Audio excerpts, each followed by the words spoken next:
Like some people don't even know that in these AI automations, you can wait for human approval or human interaction before proceeding with your automations so that they can be 90% automated, but then they have that 10% of a feedback loop, which comes directly from a human.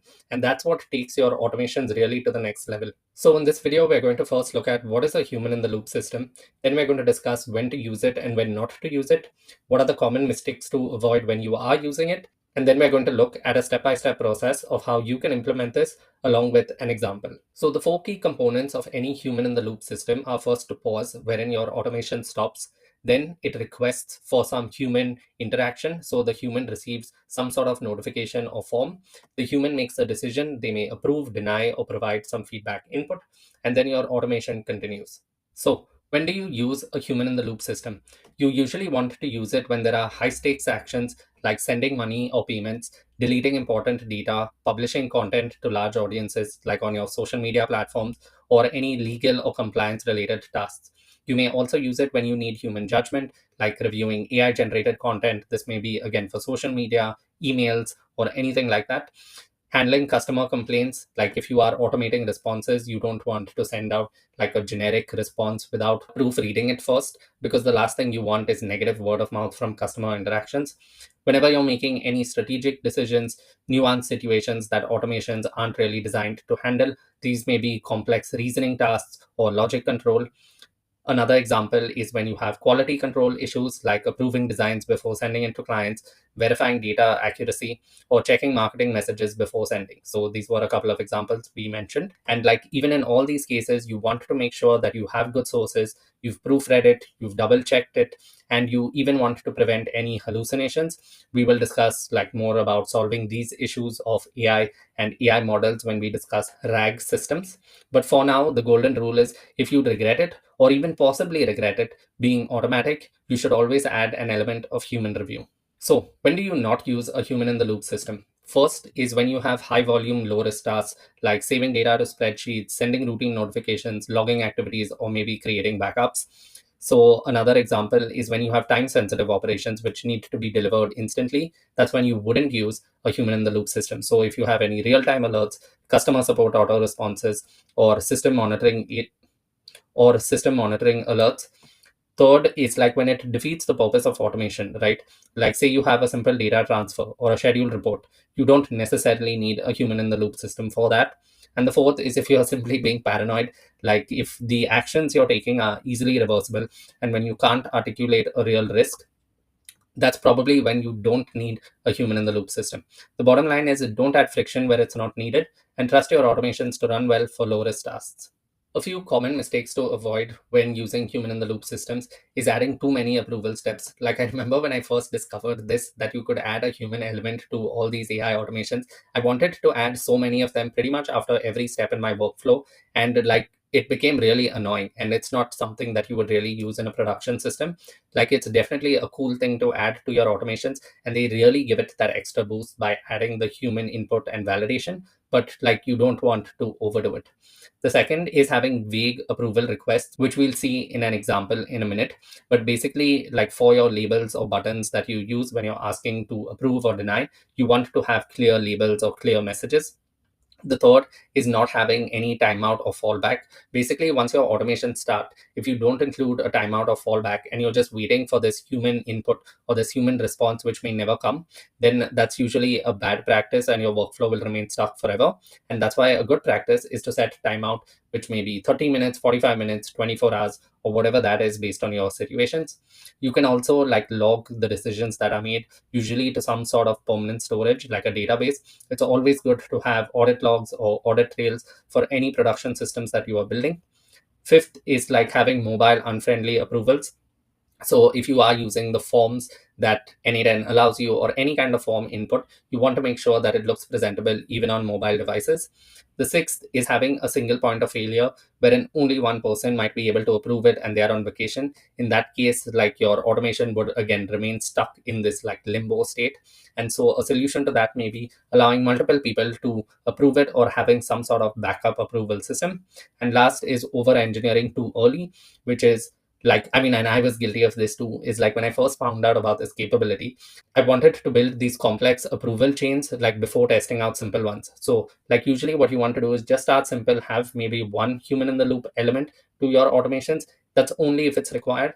But if you can do without it, great. If you need it, by all means have it. It's a very powerful tool to have like in your toolkit. So knowing when to use it and when not to use it becomes critically important. So now for the fun part, we're going to look at a quick demo in N8N and see this in action. So now we're going to look at our example in N8N. So we have this manual trigger set up. Then we have this special send message and wait for response node. So if I come into my nodes and I choose Gmail, you'll see in here we have the send message and wait for response. This is basically a human in the loop node. And what that means is when we send this email out, we have like who it's being sent to, what the message is. And then if you come down here, we have this response type, which says approval, free text, or custom form.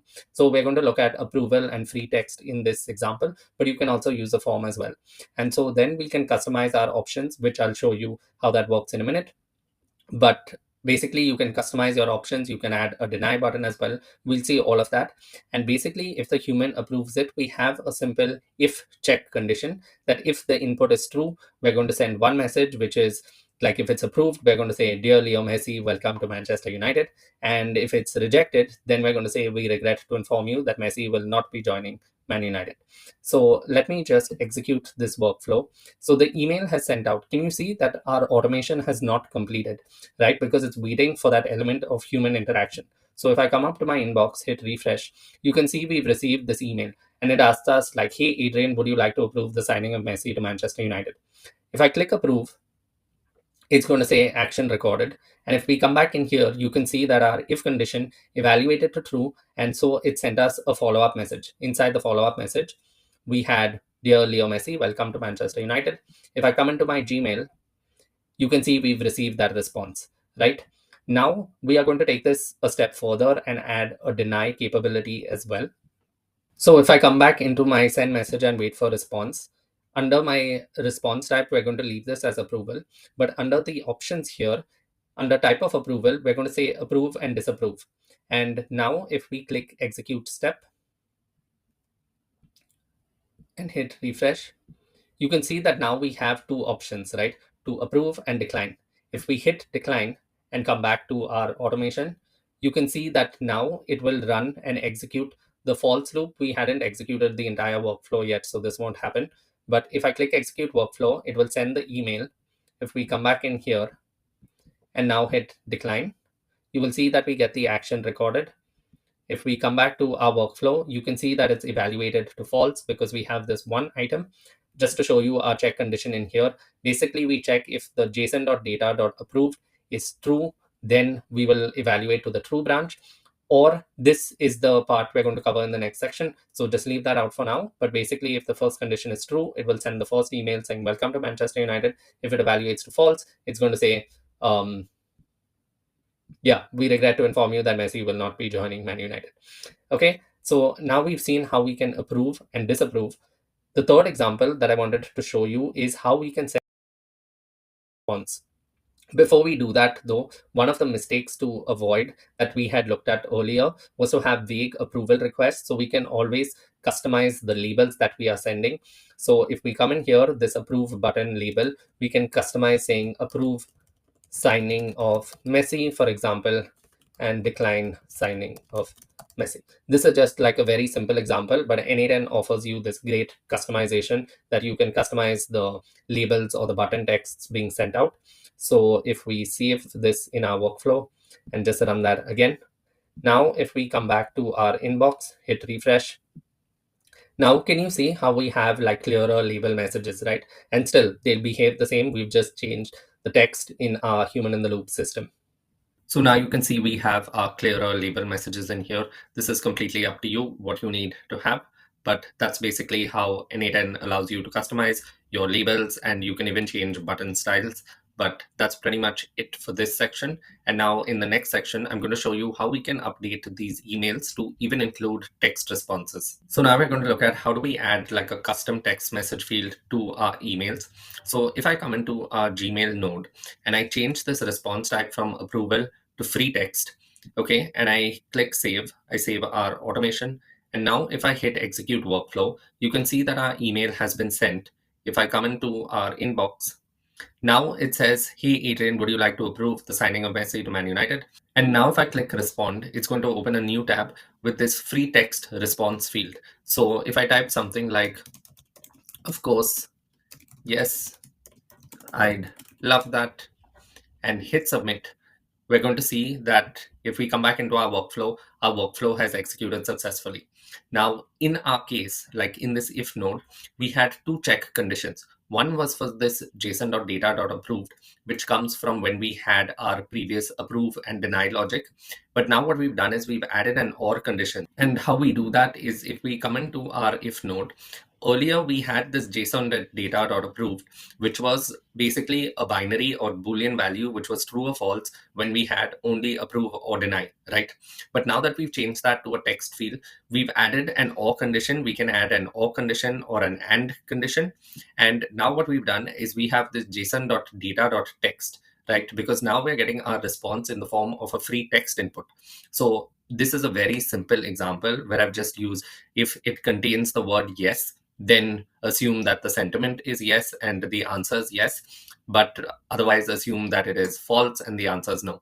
Now, this is just a very simple way of doing it. You could obviously, a better way of doing this would be to use, say, an AI agent and to analyze the response, tell me if the sentiment is positive or negative, and if the sentiment is positive, then send the welcome to Man United email. If the sentiment was negative, then send the we regret to inform you email. So that is basically, but the main point of this is for you to understand that these are the options you have available. You can use the approve and deny logic. You can use a custom text logic, and I'll even briefly show you the form logic. So if we come back into Gmail, and we change this to custom form, we can add form elements. So I'll just enter a placeholder, say name, I hit execute step, okay, and hit save. We will just stop our workflow and now hit execute workflow. If I come back into Gmail, this is our previous welcome to Man United email. Now, can you see we get this, hey Adrian, would you like to approve the signing of Messi to Man United? But if we click respond, it takes us to this form, which has a name field, and we could customize this accordingly, right? And then if we hit submit, this info will be passed back to our human in the loop system. The response will obviously change. So let me just show that to you as well. Say I entered Luis Suarez for whatever reason. Okay, and I hit submit. Here, in our if condition, can you see that now the structure of our response has changed? It's now json.data.name, and whatever fields we would have additionally, all of those would appear in here. So maybe we have multiple check conditions and accordingly analyze our form inputs. But this is basically how in 3 ways you can have different human in the loop systems based on what you need it for. So you can have an approve and deny, you can have a custom text field, and you can even have form inputs that a human responds to before you taking any kind of action. Just remember, one good practice to have is to always have the fallback option. So when we come in here, you can choose limit wait time. And in here, you can set a custom time limit. And after this limit, the scenario will fail by default. That again is best practice so that your automations don't get stuck. But that's it for this video, and I'll see you in the next one.